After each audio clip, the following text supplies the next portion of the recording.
Thursday, September 11th, 2025, and it was a busy late morning for Rutland City's first responders.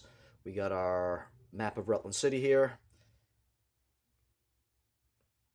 the downtown area. You can see the dot signifying the Amtrak station. That's basically where Walmart is, and the rest of the stores in the plaza there. So I knew something was going on, and I turned on my scanner. I got a scanner app on my phone. It's not great, but it's better than nothing. And just calls kept coming through. I was really surprised. I listened to the scanner app somewhat regularly, and usually there's just nothing happening. It was just one thing after another this morning between roughly 11 and 12.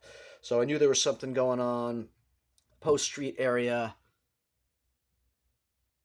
Um, a cop and two community response team members, whatever that is. I got to look into that. I think the name speaks for itself. There's also something going on the Granger Street area, which is pretty close to Post Street, so maybe it was the same thing. I'm not sure. Then I heard something come through about a threat at the Econo Lodge. That's pretty far down on Route 7 South, below the yellowish shaded area, which is Rutland City. We have Rutland Town. It's almost in Rutland Town. It's just barely in Rutland City. So some kind of threat there. That place, I'm guessing, has a lot of problems. I remember last summer, 2024, I was driving by, and there was a melee going on there. I pulled in. Pretty sure that was one of the um, homeless voucher motels, and there was a bunch of people outside just screaming at each other. Basically, it was pretty pathetic. Anyway, uh, then there was a call about three individuals, same kind of area, uh, South Street, heading towards Park Street. Don't know what that was about. That, but obviously it had something to do with something earlier. You know, somebody in law enforcement was looking for three individuals, and so they were apparently spotted, and the word was sent out. There was a call for the Old Beverage Center. Anyone who's familiar with the area knows what I'm talking about. It's the corner of Route 7 and Route 4. And it hasn't been in operation for a long time, but boy, I don't know why. Why not? Because that place would be a gold mine. So much traffic going from out of state heading up to the mountain. It's right there in the corner. You got to take that corner.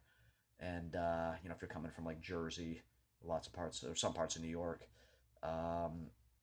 Anyway, it's shut down now, but there's a call there. An unconscious individual was found there. And then there was a found wallet at Market 32, otherwise known as Price Chopper. I guess somebody found a wallet, turned it into one of the or the service desk there, and I guess they wanted the cops to show up to take it and hopefully give it to the owner. That's cool. And then there was the scanner breaks up. It's not great, but it breaks up a lot. So I'm not sure what this one was about, but it was the Methodist Church, which is around, I think it's around, where Strongs Ave meets South Main Street. I'm pretty sure it was a church. I think it was Methodist Church, and that the call broke up on me, so I missed several seconds. But then there was something about a possible OD. So I don't know if that was the same call. Probably. It was pretty tight time period. Um, Not surprising. That place, I'm not seeing it as much anymore, but you would see a lot of homeless people hanging out there. I think they were um, doing meals, or I think there's a hangout center too. I think it was both, but they were giving the homeless a place to hang out, and I guess during their off hours, people just continue hanging out outside. So that's what we got. Uh, Anyone who's familiar with scanners knows that they're interesting, but they kind of leave you wanting more. They just give you the basics of what the call is about. You rarely get any interesting follow-up information like those three individuals. You're not going to hear, all right, we got those three individuals, and they had the stolen property we thought they had, and two of them had heroin on them, and one of them resisted arrest, and we had to call for backup. Well, you might hear about a backup call, but you're not going to get any kind of interesting details like that. You know, the the interaction of the officers with the individuals. You get little to nothing there. So anyway, um, Thursday morning, September 11th, 2025, in Rutland City, and the action has slowed down considerably since then, but from 11 to 12, lots going on. So, uh, if you want to help the channel, go ahead and subscribe, comment, hit the like button.